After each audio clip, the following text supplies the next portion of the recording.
할렐루야. 주의 이름으로 환영을 축복합니다. 특별히 오늘은 우리 부활주일을 맞아서 함께 주 옆에 찬양하고 예배로 오신 모든 한 분 한 분을 저 축복합니다. 우리 옆에 분에게 예수께서 다시 살아나셨습니다. 함께 선포하시겠습니다. 아멘. 죽음의 세력을 이기시고 사단의 세력을 멸하시고 죽음으로 죽음을 이기신 예수 그리스도, 부활 생명으로 다시 사신 주님을 찬양합니다. 오늘 예배 가운데 그 부활의 영으로 우리에게 충만케 하실 것입니다. 우리 함께 일어서서 그분을 찬양하시기를 원합니다. 우리 이 시간에 찬양할 때에 묶인 자들이 풀어질 것입니다. 마음이 상한 자가 고침을 받을 것입니다. 눌린 자가 자유케 될 것입니다. 사망의 권세를 깨뜨리시고 죽음을 생명으로 이기신 그 주님이 우리 가운데 함께 하십니다. 우리와 함께 계신 주님 함께 소리 높여 함께 찬양하겠습니다. 하나님 높임을 받으소서. 찬양하리라 영원히 높임을 받으시소서.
승리하리라.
전능하사 천지를 만드신 하나님 아버지를 내가 믿사오며 그 외아들 우리 주 예수 그리스도를 믿사오니 이는 성령으로 잉태하사 동정녀 마리아에게 나시고 본디오 빌라도에게 고난을 받으사 십자가에 못 박혀 죽으시고 장사한 지 사흘 만에 죽은 자 가운데서 다시 살아나시며 하늘에 오르사 전능하신 하나님 우편에 앉아 계시다가 죄로서 산자와 죽은 자를 심판하러 오시리라. 성령을 믿사오니 거룩한 공예와 성도가 서로 교통하는 것과 죄를 사하여 주시는 것과 몸이 다시 사는 것과 영원히 사는 것을 믿사옵나이다. 아멘.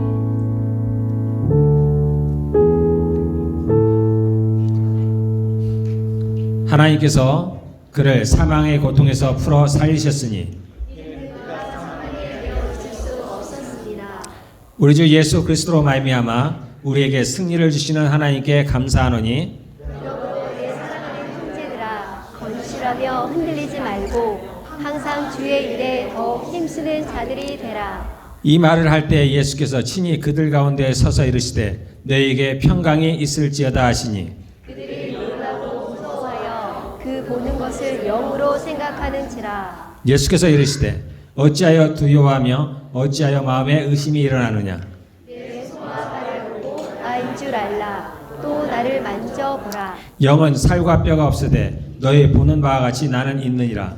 그러나 이제 그리스도께서 죽은 자 가운데서 다시 살아나사 잠자는 자들의 첫 열매가 되셨도다. 예수께서 이르시되 나는 부활이요 생명이니 나를 믿는 자는 죽어도 살겠고 무릇 살아서 나를 믿는 자는 영원히 죽지 아니하리니 이것을 내가 믿느냐. 이르되 주여 그러하이다. 주는 그리스도시요 세상에 오시는 하나님의 아들이신 줄 내가 믿나이다. 아멘.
저희를 대표해서 송강영 기사님 대표로 기도해 주시겠습니다.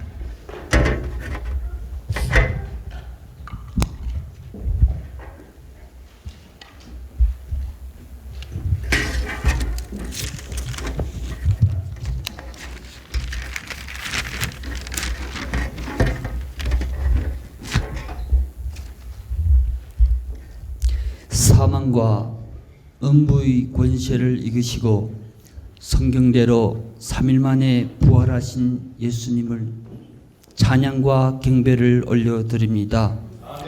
성령으로 저희들을 충만하게 하옵소서. 말씀으로 충만하게 하옵소서.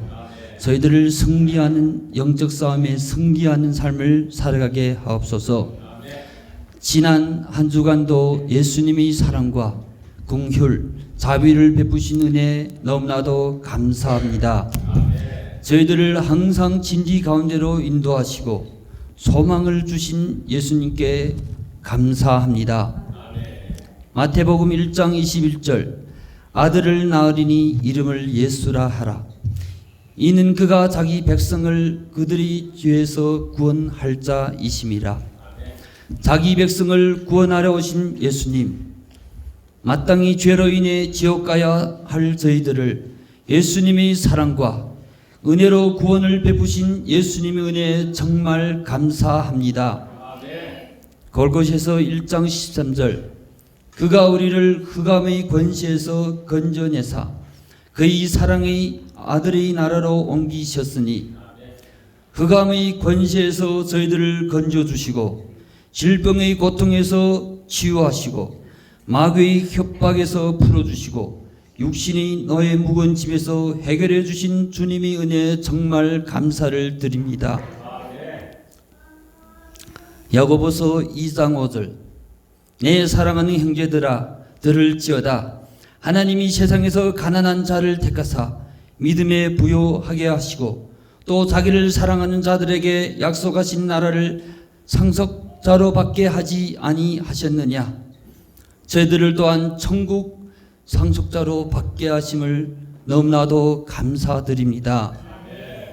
저희들은 이런 은혜를 받고서도 만족하지 않아 세상 것들을 사랑하며 계획하며 살아갈 때가 너무나도 많습니다. 주님의 일보다 세상의 일이 우선되고 시간 되면 주님 일을 할 때도 있습니다. 많은 지나간 세월들 주님께서 주신 시간인데 헛되게 보낼 때도 많습니다. 마귀의 유혹에 넘어가서 자기도 모르게 이렇게 지내는 것 맞는지 틀리는지 분별력 없이 살아가는 저희들, 주님 불쌍히 여기시고 주님이 십자가 보혈로 정결케 하옵소서. 정결한 마음으로 살아가게 하옵소서. 하루 시간을 귀하게 여기며 살아가게 하옵소서. 지금 이 시대에 많은 징조들이 주님께서 보여주고 있습니다. 아직까지 영적으로 깨닫지 못하고 육신의 힘으로 지혜로 분별력으로 살아가는 저희들을 다시 예수님의 보혈로 정결케 하옵소서.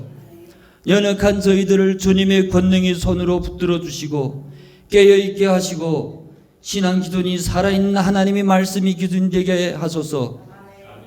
우리는 언젠가는 주님의 심판대 앞에 설 날이 있습니다. 그날을 바라보며 말씀과 기도로 거룩하여져서 사명을 감당하며 주님이 가신 그 길을 가게 하소서. 야고보서 2장 26절 영혼 없는 몸이 죽은 것 같이 행함이 없는 믿음은 죽은 것이니라 하셨습니다. 성령님께서 저희들의 믿음을 점검하여 주옵시고 저희들을 깨닫게 하여 주시고 산 믿음으로 살아가게 하옵소서. 요한일서 3장 18절 자녀들아 우리가 말로 혀로만 사랑하지 말고 행함과 진실함으로 하자. 하나님 사랑, 이웃 사랑 무엇인지 성령님께서 저희들을 깨닫게 해주시고 말로만 사랑하는 것이 아니라 진실로 행함으로 옮기게 하소서. 주님 감사합니다. 주님의 생각이 저희들이 생각이 되게 하시고 주님의 마음이 저희들이 마음이 되게 하소서. 성령님 저희들을 도와주소서. 주님 나라 가는 그날까지 함께 하소서. 또한 주님의 사랑한 종 진영덕 목사님께 성령으로 충만케 하옵소서. 주님의 심정으로 말씀을 전하게 하소서. 듣는 저희들이 귀가 열리고 마음이 열리고 말씀을 깨닫게 하옵소서. 한 주간 영적 싸움에 승리하게 하소서. 주님의 영광만 드러나게 하소서. 그리고 각 부서에 섬기는 분들 한 사람 한 사람 축복하소서. 이 예배를 성령님께 맡깁니다. 성령님 인도하소서. 예수님 감사합니다. 예수님 이름으로 기도합니다.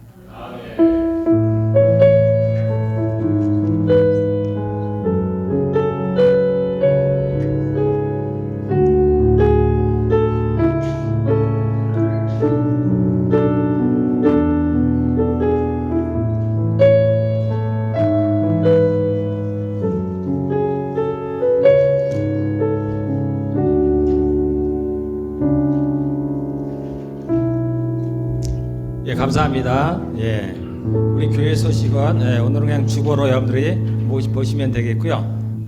이 시간 저희가 부활주일을 맞이해서 특송을 준비했습니다. 여기 나온 순서대로 차례로 나와서 계속 하나님께 특송하시면 되겠습니다. 그러면은 첫 번째 손수경 주미경 전사님 가족의 특송이 있겠습니다.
정래.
자, 우리 다 같이 기도하시겠습니다.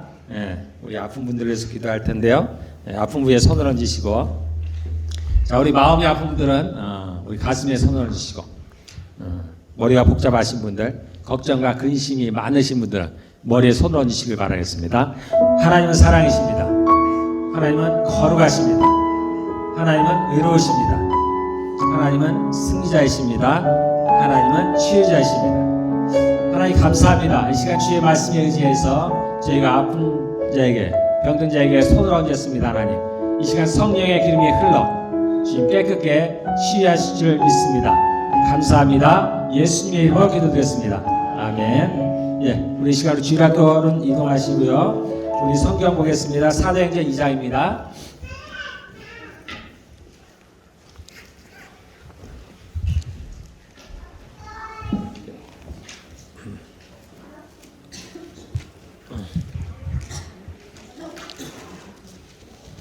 예, 사도행전 2장 1절에서 4절까지.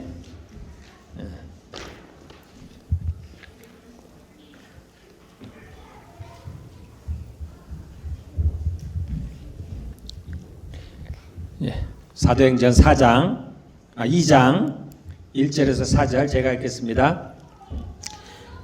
함께 읽겠습니다. 오순절 날이 이미 이름에 그들이 다 같이 한 곳에 모였더니 호련히 하늘로부터 급하고 강한 바람 같은 소리가 있어 그들이 앉은 온 집에 가득하며 마치 불의 혀처럼 갈라지는 것들이 그들에게 보여 각 사람 위에 하나씩 임하여 있더니 그들이 다 성령의 충만함을 받고 성령이 말하게 하심을 따라 다른 언어들로 말하기를 시작하니라. 아멘. 예, 오늘 우리가 제목이 성령의 불이 임하시면, 성령의 불이 임하면 어떻게 되는가, 또는 성령의 불이 과연 무엇인가. 제가 왜 이 말씀을 이제 준비하게 되냐면, 제가 여러 번 말씀드립니다만 이 몇 개월 전부터 하나님께서 성령의 불이 임하리라고 말씀을 하십니다. 성령의 불이 임하리라, 성령의 불이 임하리라. 빛과 진리교회에 성령의 불이 임하리라. 그리고 최근에는 속히 임하리라라고 이제 말씀을 하십니다. 제가 이렇게 처음에는 저도 그 말씀을 듣고 굉장히 익사이팅했죠. 그런데 한참 저도 몇 개월을 이렇게 기도할 때마다 그 기도가 나오니까 도대체 그러면 성령의 불이 뭘까가 좀 궁금했습니다. 성령의 불이 임하시면 도대체 어떻게 된다는 것일까? 성령의 불이 임하신다는데 도대체 성령의 불이 임하면 우리에게 무슨 일이 도대체 벌어지는 걸까? 무슨 일이 벌어지기에 성령의 불이 임하신다고 말씀을 하실까? 그러다가 제가 이 말씀을 준비하게 됐습니다.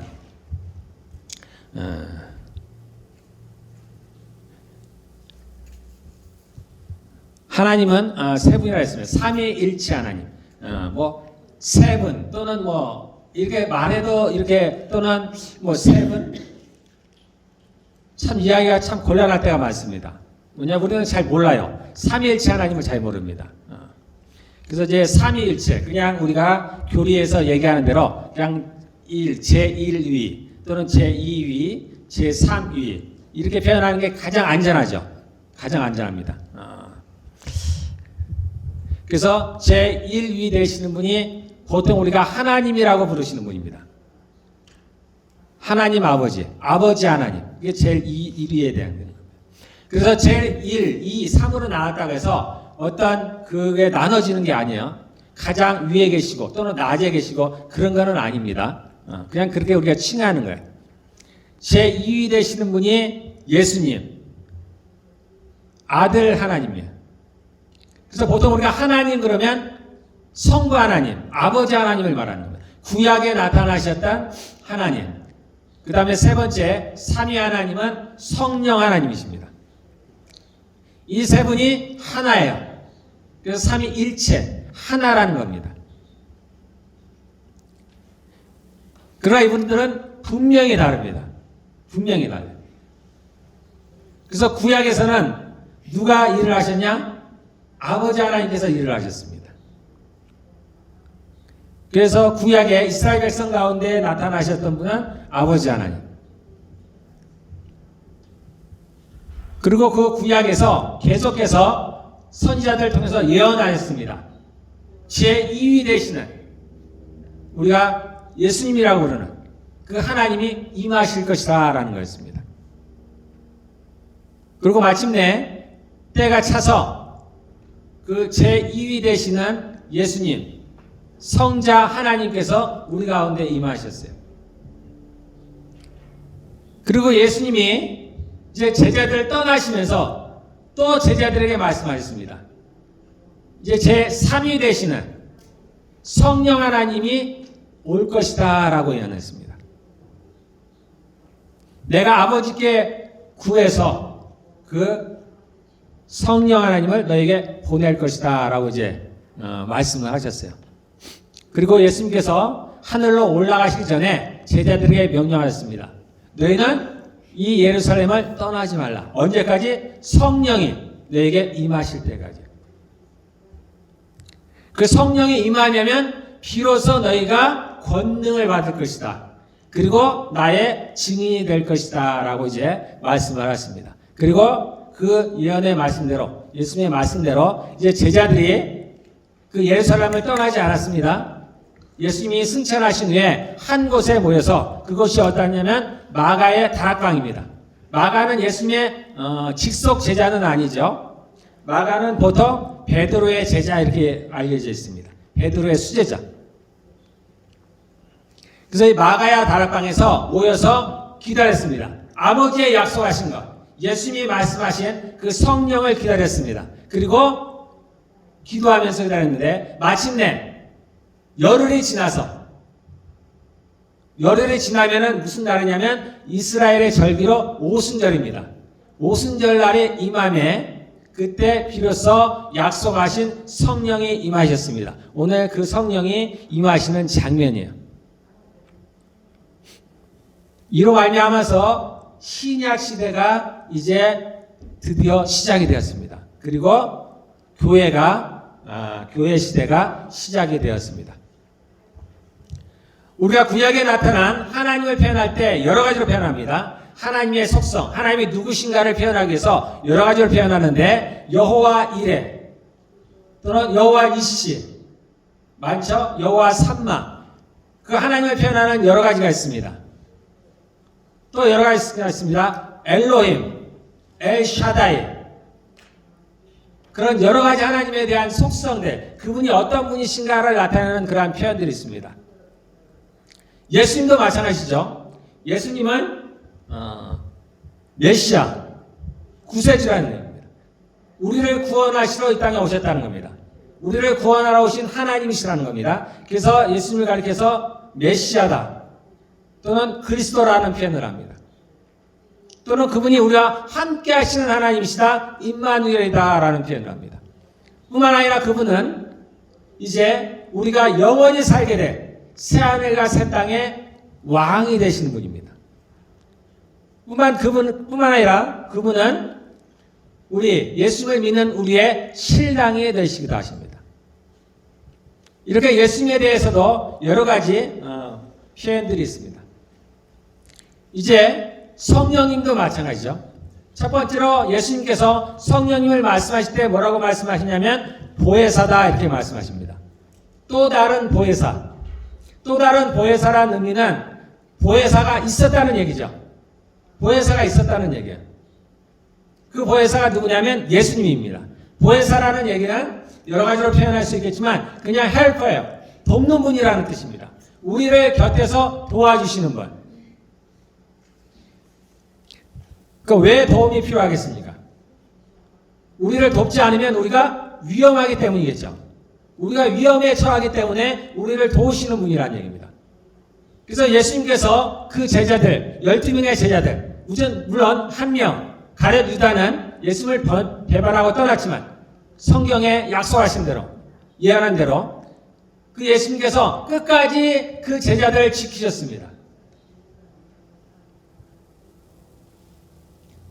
그리고 이제 예수님께서 가시면서 다른 보혜사, 자신 외에 다른 보혜사를 보내신다고 약속하셨는데 그분이 누구시냐면 성령님입니다.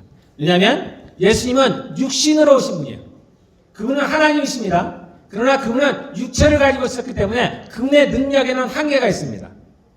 그분이 병자들을 고치고 귀신을 쫓으시고 또 바람을 잠잠케 하시고 폭풍우를 잠잠케 하시고 물고기 2마리와 떡 5개로 5,000명을 먹이시고 수많은 기적들을 행하셨어요. 그럼에도 불구하고 그분의 능력을 펼치기에는 한계가 있었습니다. 왜냐하면 그분은 육체를 가지고 있었기 때문에 모든 사람 안에 들어갈 수가 없어요. 이곳에서 있으면 다른 곳에는 갈 수가 없습니다. 그래서 이제 예수님께서 가시면서 다른 분을 보내신 거예요. 그분이 누구시냐면 성령님입니다. 이분은 영이시기 때문에 어디든지 가 있을 수가 있습니다. 일시에 어느 곳에도 함께 있을 수가 있습니다. 그래서 이분은 모든 믿는 자들 속에 다 들어오실 수가 있어요. 그래서 이 성령님을 보내신 겁니다. 그래서 이제 구약에는 하나님과 가까워져야 됩니다. 예수님이 계실 때는 예수님을 따라야 돼요. 이제 우리는 이 성령님을 알아야 됩니다. 그래서 성령님과 가까워져야 돼요. 성령님과 친해져야 됩니다. 그분은 우리와 함께 계십니다. 우리 안에 계세요.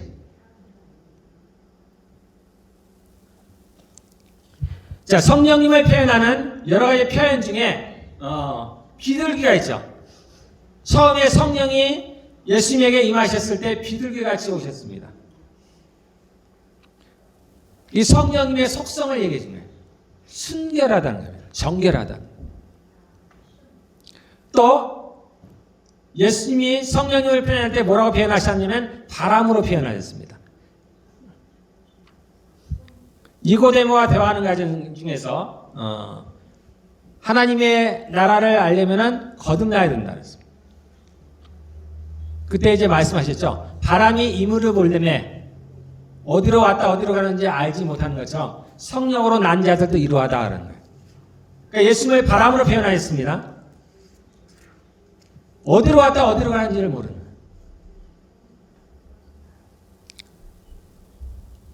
이게 성령님의 특성 중에 하나입니다. 구약 이스라엘 백성들은 하나님을 다 알았어요. 물론 그 외 이방인들은 하나님을 몰랐지만 그래도 이 천지를 창조하신 누군가 신이 있다면 그분은 하나님일 것이다 라고 생각합니다. 육체로 오신 예수님은 제자들이 직접 그 모습을 봤습니다. 그런데 이 성령님만은 사람들이 알 수가 없어요. 이 세상 사람들은 이 성령님을 전혀 모릅니다. 아무도 몰라요.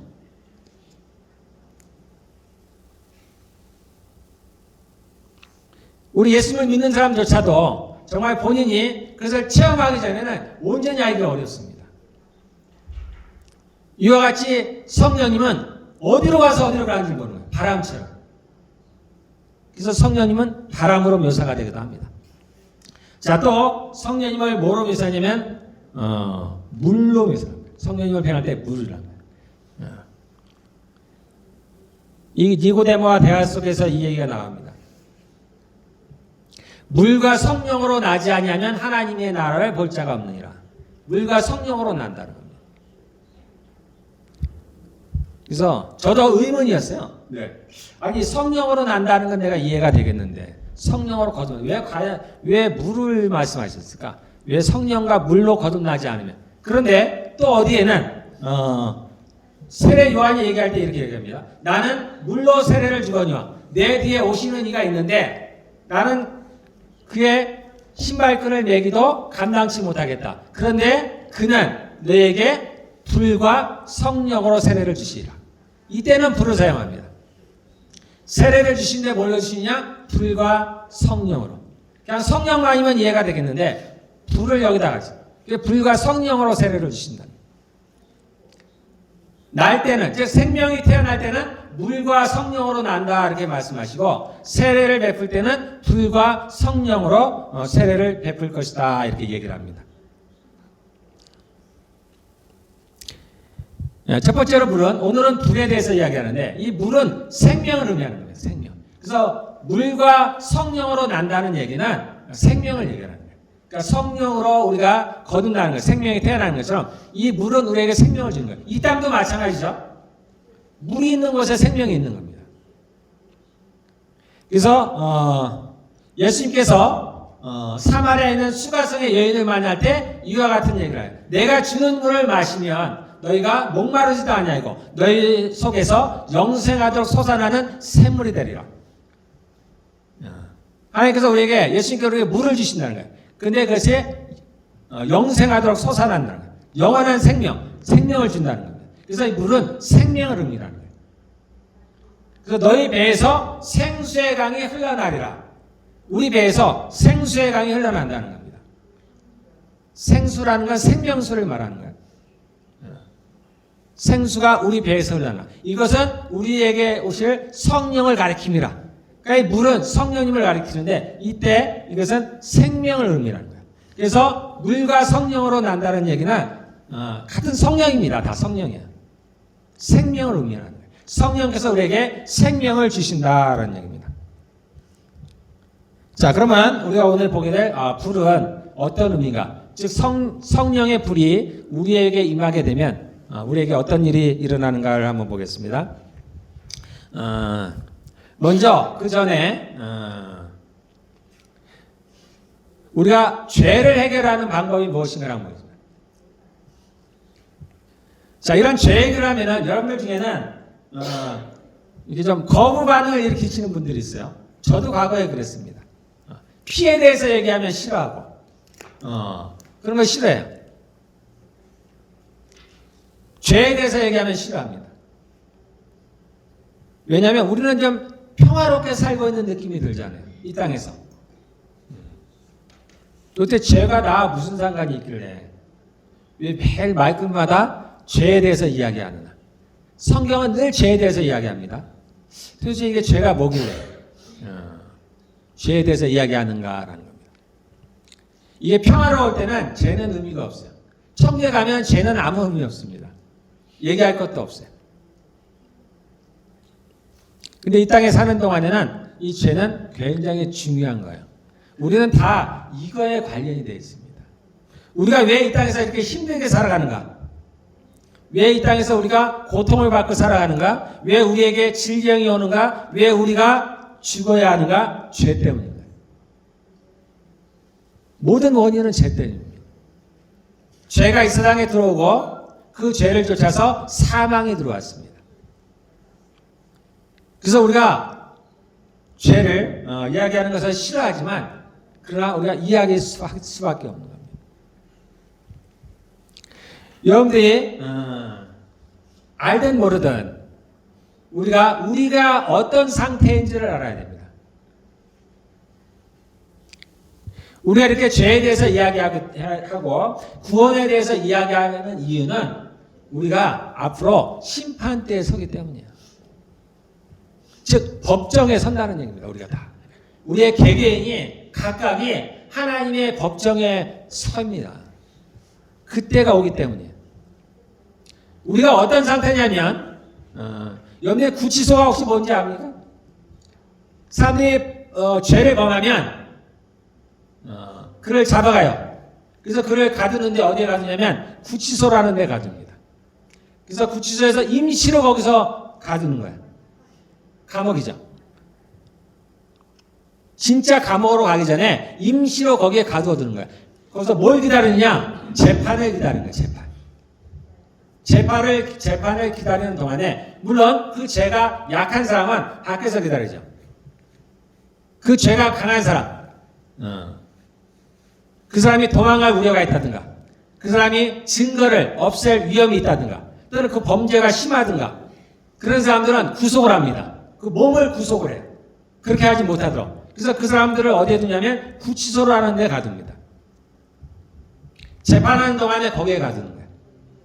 그리고 나중에 진짜 재판을 해요.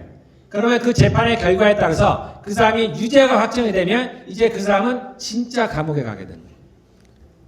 그 재판에서 만약에 그가 무죄 확정을 받으면 이제 그는 다시 집으로 돌아가는 거예요. 예, 우리가 여기에 있는 겁니다. 우리가 지금 이 구치소에 있는 거예요, 여러분들. 우리의 상황이 그런 거예요. 우리는 그 마지막 재판을 기다리고 있는 사람들이에요. 눈에 보이지 않기 때문에 우리가 우리의 상태를 알지 못하기 때문에 그 심판자를 알지 못하고 우리의 속이 어떠한지를 알지 못하기 때문에 우리는 이거에 대해서 무관하다고 생각하는데 우리는 다 지금 심판을 기다리고 있는 사람들이에요. 그런데 가만히 여러분들이 이러한 실체를 알고 나면은 이 기간을 우리에게 주신 하나님께 감사할 수밖에 없습니다. 만약에 이러한 유예 기간, 이 기간이 없으면 우리는 바로 형벌을 받게 돼요. 그럼 바로 다 지옥을 가게 되는 겁니다.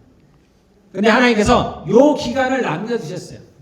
왜냐하면 우리를 구원하시기 위해서, 우리를 살리기 위해서 이 기간을 주셨습니다.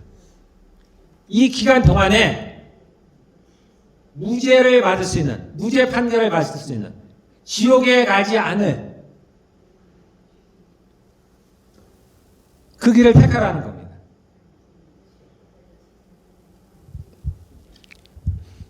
자, 우리는 한 번 죽는 것은 사람에게 정하신 것이요.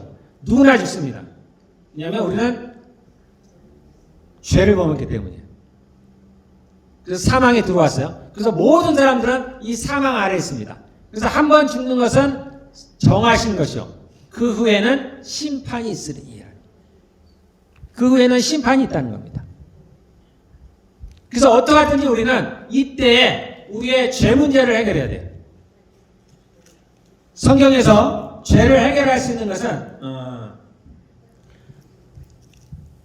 여러 가지가 있는데 물과 불과 피입니다. 피.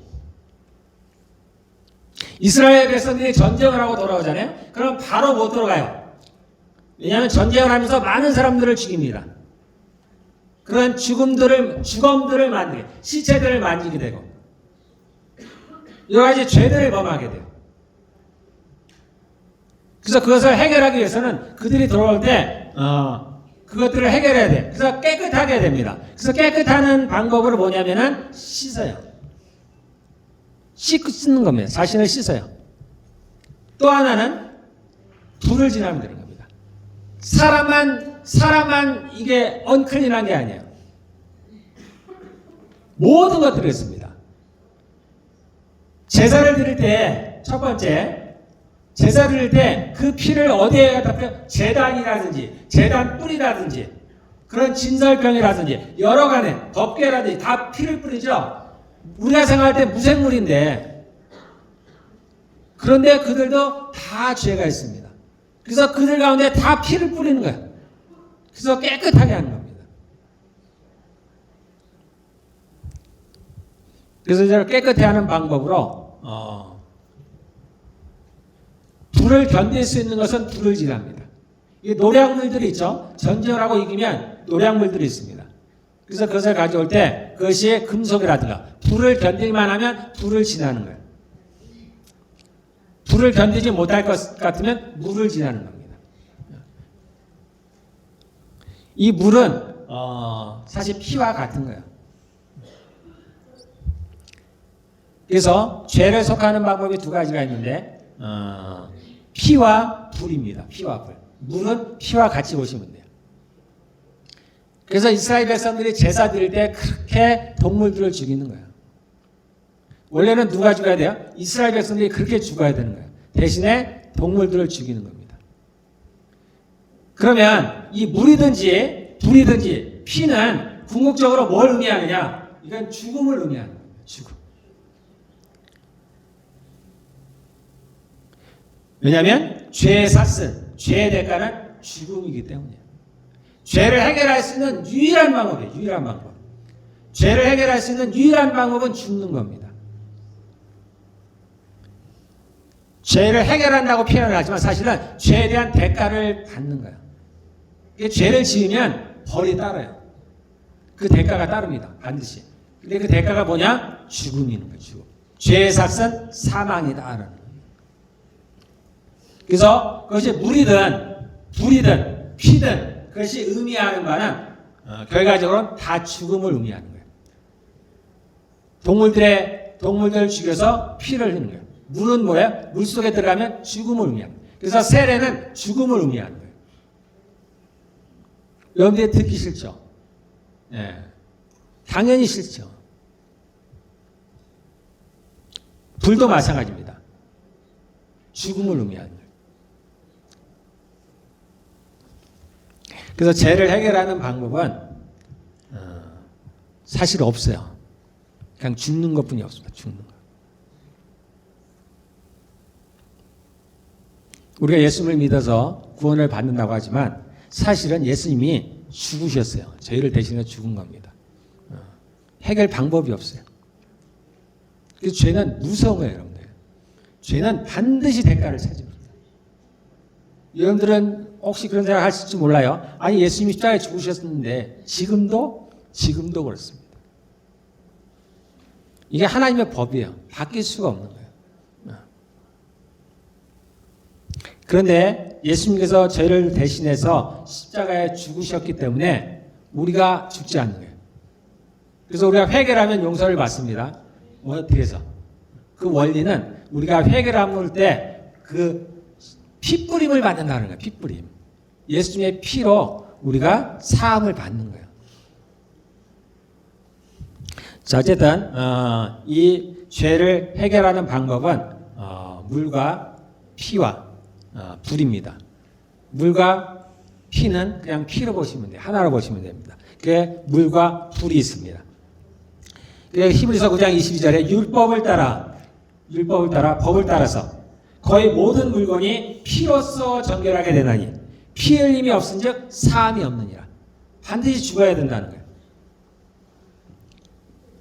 히브리서 9장 29절에 우리 하나님은 소멸하는 불이십니다. 그래서 이 아론의 아들 중에 나답과 아비후라는 사람이 있습니다. 아론이 대제사장이죠. 첫 번째 제사장이. 그의 아들 중에 나답과 아비후가 있습니다. 아비후가. 그것들이 향로를 가지고, 향로라는 것은 이제 그 불을 피우는 거죠. 그래서 그거 가지고 하나님께 나아가는데 다른 불을 가지고 있어요. 다른 불.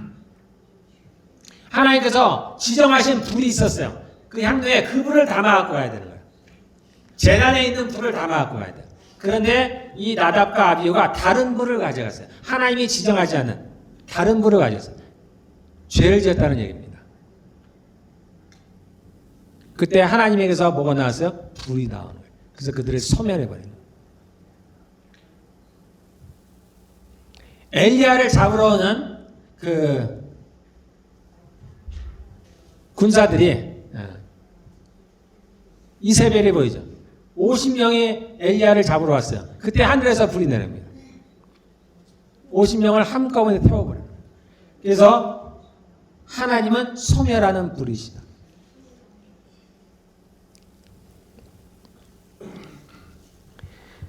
자, 이 피와 불이 죄를 해결하는데 근데 약간 다릅니다.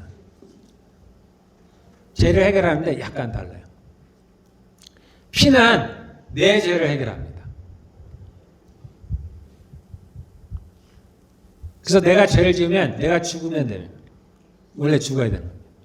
그래서 내가 그걸 못하니까 어떻게 해요? 소를 잡아라. 소를 죽인다. 소를 누가 죽이냐? 내가 죽인다. 내가. 죄를 지은 그 사람이 소를 죽여야 됩니다. 양이든 소든 자신을 대신할. 그래서 먼저 안수를 하죠. 안수를 한다는 얘기가 나의 죄를 그 동물에게 전가시키는 거예요. 그러니까 그 소가, 아무 죄가 없는 소가 내가 안수할 때 나의 죄가 그에게 옮겨집니다. 그러므로 이 소가 어떻게 돼요? 죄인이 되어버렸어요. 죄인? 뭐라 그래요? 죄우? 예. 죄를 가지게 된 겁니다. 그래서 어떻게? 이 소는 죽어야 되는 거예요. 그래서 소는 죽는 거예요. 그래서 각을 뜬다는 얘기는 관절을 다 쪼개는 겁니다. 부분 나누는 거예요. 그리고 그것을 어디에? 제단 위에 올려놓고 태워버리는 거예요. 죽여버리는 거예요. 그런 죄가 소멸됩니다. 그래서 그 안수했던 그 사람의 죄가 이제 소멸되어서 그가 이제 죄가 없는 사람이에요. 그래서 살아나는 거예요. 그래서 피는 내 죄를 살리게 돼요. 그래서 우리가 피뿌림을 받는다 그러잖아요. 예수님의 피뿌림을 받는 거야. 내가 죽어야 될 죽음을 예수님이 죽으신 거야. 그리고 내가 죽었다고 하는 겁니다. 그래서 이 피는 나의 죄를 사요. 내가 회개를 할 때 내가 피뿌림을 받는 거예요.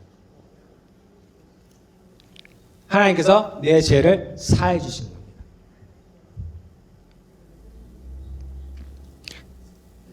자, 그 다음에 그럼 불은 뭐냐? 불도 죄악을 태워버립니다. 죄인들을 태우듯이 죄악들을 태워. 이 하나님의 성령의 불은 이 땅에 있는 불하고는 다르요. 이 땅에 있는 불들은 눈에 보이는 것만 태우죠. 근데 이 성령의 불은 뭘 태우냐면 우리의 죄악들을 태웁니다. 눈에 보이지 않는 죄악들을 태워요. 그래서 여러분들이 죄라는 걸 먼저 아셔야 되는데, 죄라는 게 우리는 죄 그러면 뭐냐면 행위들을 얘기합니다. 내가 도둑질을 했다든지 간음죄를 지었다든지 살해를 길렀다든지 이러한 것들을 얘기를 합니다. 그런데 성경에서의 죄는 그렇지 않습니다. 그것만이 아니에요. 훨씬 더 범위가 넓습니다. 죄는 하나님께 속하지 않은 모든 것들이 죄예요. 하나님으로부터 비롯되지 않은 모든 것들이 죄입니다. 그래서 성경이 뭐라 그래요? 사랑으로 행하지 않는 게 죄다라는 거예요. 하나님은 사랑이시기 때문에 하나님이 향하는 모든 것들은 사랑으로 하는 겁니다. 그래서 사랑으로 행하지 않는 것은 죄예요. 믿음으로 행하지 않는 게 죄입니다. 믿음은 하나님께로 나죠. 그래서 믿음으로 행하지 않는 게 죄인 거예요. 우리가 겸손하지 않으면 죄예요. 교만한 게 죄입니다. 교만은 하나님께로부터 비롯된 것이 아닙니다. 우리가 악한 말을 할 때 죄인 거예요. 그래서 죄는 우리가 생각하는 것보다 광범위합니다. 그러한 죄를 범하면 죽게 되어 있어요. 죽음은 여러분들 어렵게 생각할 것이 없습니다. 죽음은 하나님과 떨어지는 거예요. 하나님은 거룩하신 분이기 때문에 죄인이 하나님과 함께 할 수가 없습니다. 하나님과 함께 하지 않는 게 죽음이에요, 죽음. 이 지옥은 하나님이 함께 하시는 거잖아요.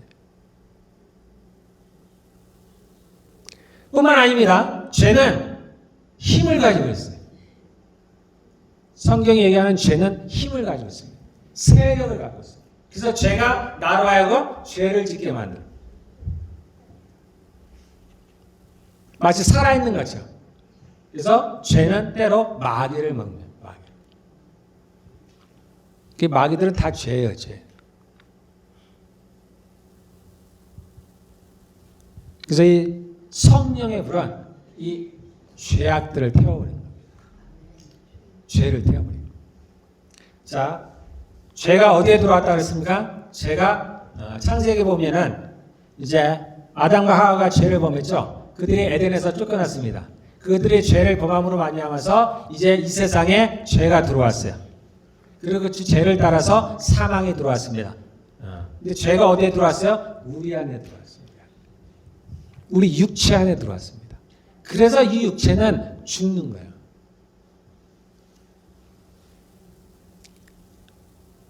우리가 히브리서 4장 27절에 하나님의 말씀은 살았고 운동력이 있어서 좌우의 날선 어떤 검보다도 예리해서 혼과 영을 찔러 쪼갠다고 말씀드렸습니다. 그때 이 영이 악한 영이라 했습니다. 악한 영. 혼은 나를 가리키는 거예요. 이 영은 악한 영이라 했습니다. 우리 안에 있는 나의 혼과 함께 붙어있는 우리가 소위 죄라고 얘기하는 거예요. 죄. 바울이 얘기했죠.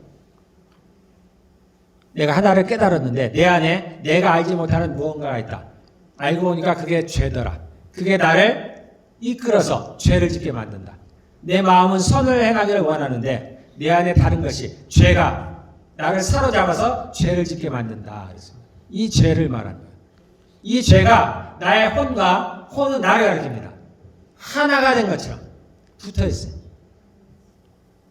그래서 우리는 그것을 자신의 성격이라든지 또는 자신의 기질 이러한 것들을 표현하는 거예요. 왜냐하면 나라고 생각하니까. 우리는 이것을 분리할 수가 없어요. 그래서 뭐 세상 속담도 3살 버릇이 80까지 간다듯이 이것을 떼어낼 방법이 없습니다. 나는 평소에 소심한 사람인데 내가 바꿀 수가 없어요. 나는 음란한 사람인데 이 음란을 내가 이겨낼 길이 없는데 어떻게 이겨낼지 모르겠어요. 이게 나와 하나가 되어버렸어. 그래서 이것을 떼어낼 수 있는, 분리해낼 수 있는 그것이 말씀이라는 거예요. 4장 27절에. 혼과 영을 찔러 쪼갠다는 거예요. 그걸 분리해낸다는 겁니다. 그래서 나에게 속해 있는, 마치 나라고 가장을 하고 내 안에 있던 그러한 죄들을 분리시킨다는 거예요. 하나님의 말씀이, 그 말씀이 그렇게 강하다는 겁니다. 그 말씀이 왜 검으로 표현했겠어요?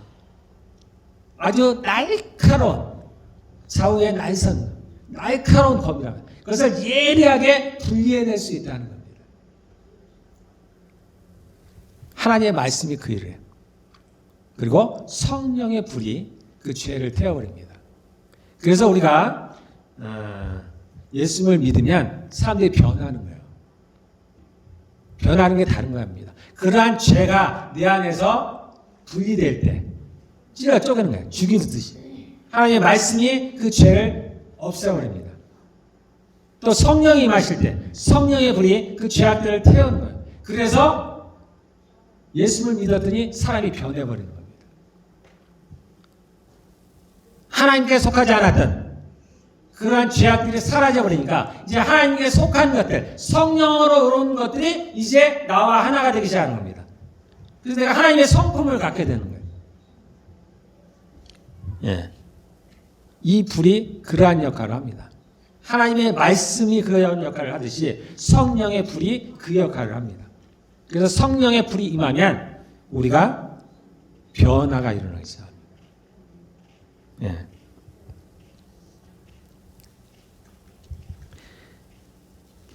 그래서 성령의 불이 내 안에 임하게 되면은 그러한 일들이 벌어집니다. 자, 어떤 일들이 벌어질까요? 첫째, 성품이 변화가 일어납니다. 나의 기질이 변화가 일어나요. 그래서 소심했던 사람이 담대해지는 거예요. 제가 그런 거예요. 제가 굉장히 소심한 사람이었어요. 소위 내성적인. 근데 성령이 임하시면 성령의 불이 임함으로 말면서 이제 제가 바뀌어버리는. 그래서 소심했던 사람이 사람들 앞에서 담대하게 복음을 전하는. 사람들과 가까이 얘기를 꺼냈던 사람들과 사귐이 있게 되는 겁니다. 그래서 성령의 불이 임하면 아주 적극적인 사람이 되는 거예요. 그래서 성령의 불이 임하면 이 하나님의 복음을 전하지 않을 수가 없어요. 자, 봅시다. 또 성령의 불이 임하면은 지적하며 판단하며 비판했던 사람이 허물을 덮어주는 사람으로 변하는 거예요. 그러한 죄악들, 지적하고 판단하고 비판하는 것들은 하나님께 속한 게 아니죠. 죄에 속한 겁니다. 죄. 이 죄들을 성령의 불이 태워버리는 거예요. 그러므로 말미암아서 반대로 이제 하나님께 속한 것들이 오기 시작하는 겁니다. 성령으로 말미암아서 그러므로 허물을 덮어주는 사람이 돼요. 음란한 사람이 어떻게 돼요? 정결한 사람으로 변하게 됩니다. 불순종하던 사람이 순종하는 사람으로, 교만한 사람이 이제 겸손한 사람으로 변하게 돼요. 꿈이었던 사람이 꿈이 생겨요. 제가 그랬습니다. 저는 예수님을 제가 믿기 전에 저는 아무런 꿈도 없었어요. 소망도 없었어요. 제가 예수님을 믿으면서 이제 꿈이 생겼어요. 이 꿈은 하나님께 속한 거예요, 여러분들. 꿈이 없다는 게 좋은 게 아닙니다. 삶에 의미가 없죠. 활기가 없죠. 하나님은 꿈을 주시는 하나님이십니다. 그래서 성령의 불이 임하면 꿈이 생겨요. 내가 하나님 위해서 뭔가를 해보겠다. 또는 내가 사람들을 돕기 위해서 뭔가 해보겠다라는 그러한 마음들이 생겨납니다. 겁이 많던 사람들이 두려움이 사라집니다. 제가 겁이 많은 사람이었어요. 저는 밤에 혼자 집에 못 있었어요. 혼자 잠을 못 잤습니다. 그래서 제가 말은 안 했는데 우리 집사람이 친정에 가면 내가 굉장히 싫었어요. 다른 게 아니었어요. 제가. 밤에 무서워서 그랬어요. 제가 이제 고백하는데 무서워서 그랬어요. 무서워서. 밤에 혼자 있는 게 좀 무서웠어요. 마치 뒤에 뭐가 있는 것 같고, 그래서 자꾸 집안에 왔다 갔다 하는 거예요. 뭐가 있나 없나. 다른 게 아닙니다. 무서워서 그랬어요. 근데 성령이 임하시면서 이제 그런 것들이 사라져버려요. 담대해져요. 왜냐하면 두려움은 하나님께 속한 게 아닙니다. 계시록을 보면 이 하나님 나라에 들어가지 못한 사람 첫 번째가 뭐예요? 두려워하는 자. 두려워하는 자는 그 나라에 못 들어갑니다. 두려움은 철저하게 하나님과 반대되는 거예요. 하나님이 제게 늘 말씀하시는 게 예전에 담대하라는 거였어요. 제가 두려운 사람, 늘 두려웠기 때문에 저한테 늘 말씀하시는 게 담대하라는 거였어요. 담대하라, 담대하라. 요즘에도 마찬가지입니다. 성령의 불이 임하리라고 하시면서 제게 하시는 말씀이 또 있습니다. 두려워 말라라는 거예요. 두려워 말라. 하나님은 두려움이 없는 분이에요. 그보다 강한 자가 없기 때문입니다. 그래서 성령이 임하시면은 담대한 사람이 됩니다. 두려움이 없어요. 그래서 심지어 자기의 목숨을 바치는 거예요. 또 성령이 임하시면 이 매정했던 사람이 긍휼이 많아집니다. 긍휼은 하나님께 속한 거예요. 긍휼에 풍성하신 하나님. 그분은 긍휼이 많으신 분입니다. 또 이기적인 사람이 희생적인 사람이 돼요. 초대교회 사람들이 그랬죠? 자기의 모든 재산을 가져와서 그것을 자기 것으로 여기지 아니하더라.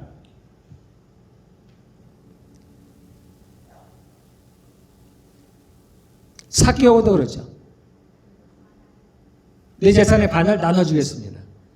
이 욕심 많던 사람이 변하는 겁니다. 하나님의 나라를 소망하게 되면 이제 이 땅의 것은 별로 가치가 없습니다.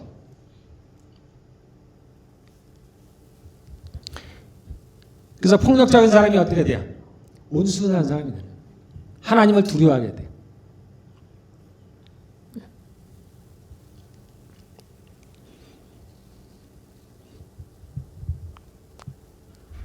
그리고 이제 성령의 불이 임하면은 이제 하나님의 나라를 알게 됩니다. 하나님을 알게 돼요. 그러므로 이제 하나님 나라에 대한 소망이 생겨요. 그래서 그 꿈이 달라지는 거예요. 이제 인생의 목표가 달라지는 겁니다. 그 전에는 내가 이 땅에서 이 땅을 위해서 살아갔다면, 이 땅의 삶을 위해서 살아갔다면 이제는 하나님의 나라를 소망하는 사람이 되어버려요. 전혀 다른 삶을 살아가요. 살아가는 목표가 달라져요.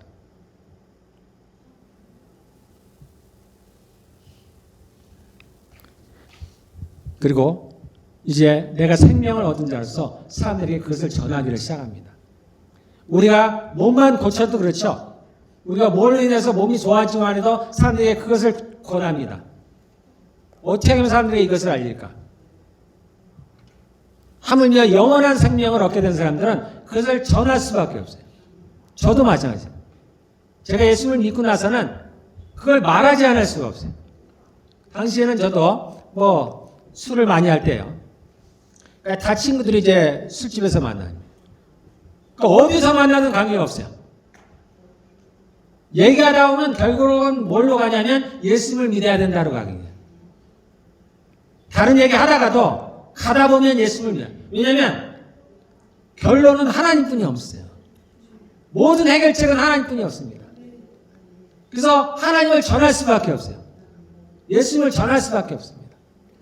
그래서 성령의 불이 임하면은 우리가 이렇게 변하는 거예요. 내가 억지로 노력하지 않아도 내가 참을 수가 없어요.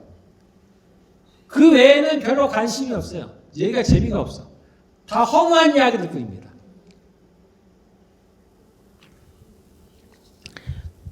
그리고 성령이 임하시게 되면 성령의 불이 임하게 되면 또 뭐가 돼요? 이러한 일들을 행할 수 있도록 성령의 은사가 임하게 됩니다. 여러분들 좋아하시는 거죠? 저도 좋아하는 겁니다. 성령의 은사가 임해야 돼요. 여러분들 성령의 은사를 구해야 됩니다. 그래야 우리가 이러한 일들을 행할 수가 없어요. 우리에게는 능력이 필요합니다. 권능이 필요해요. 성령이 너희에게 임하시면 첫 번째가 뭐예요? 너희가 권능을, 성령의 권능이 임해야 돼요. 이 성령의 불이 임하면 우리에게 성령의 은사가 임하게 됩니다. 그래서 여러분들이 방언을 하기도 하고, 우리가 병을 고치기도 하고, 귀신을 내어 쫓기도 하고, 또 우리가 지식이나 지혜 은사를 받기도 하고, 또는 우리가 기적이나 능력을 행하기도 하는 겁니다. 이러한 성령의 불이 우리 개개인에 임할 때 이러한 일들이 벌어져요. 뿐만 아니라 이러한 성령은 우리 개개인에만 임하는 거 아닙니다. 우리 교회 전체적으로 임하게 돼요. 때로는 그 마을 전체가, 또 때로는 그 도시 전체에 성령의 불이 임하기도 합니다. 그러면 그 도시 전체가 변화를 합니다. 과거의 역사를 보면은 그렇게 성령의 불이 임하면은 그 도시의 술집들이 사라져버립니다. 나쁜 것들이 사라져버려요. 길 가다가도 병이 나는 거예요. 길 가다가도 치유가 일어나요.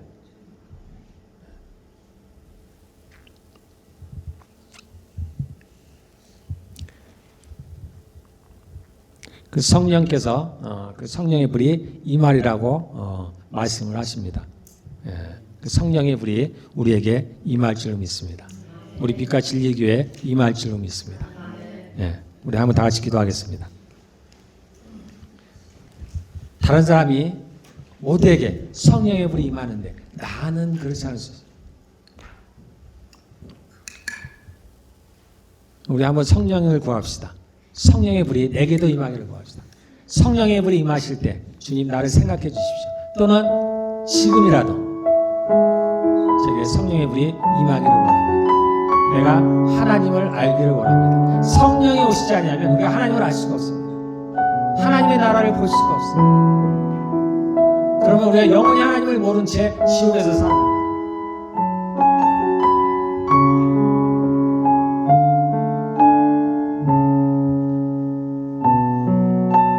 기도하겠습니다.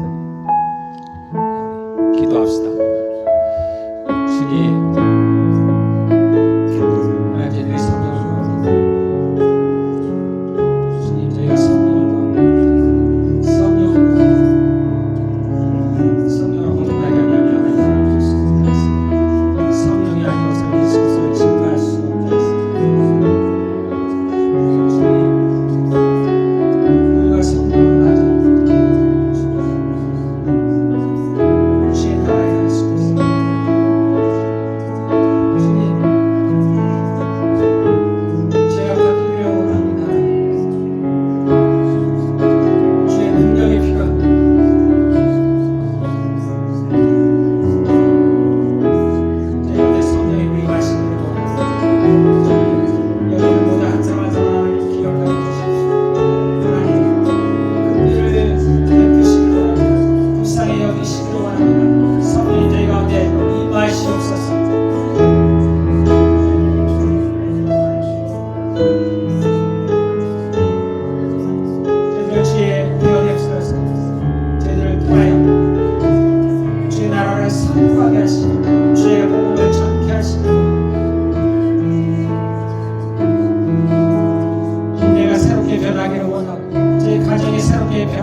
이제는 우리 주 예수 그리스도의 은혜와 하나님의 사랑과 성령의 교통하심이 이곳에서 예비하는 그리고 빛과 진리교회에 속한 모든 성도들 가운데 함께 있을지어다.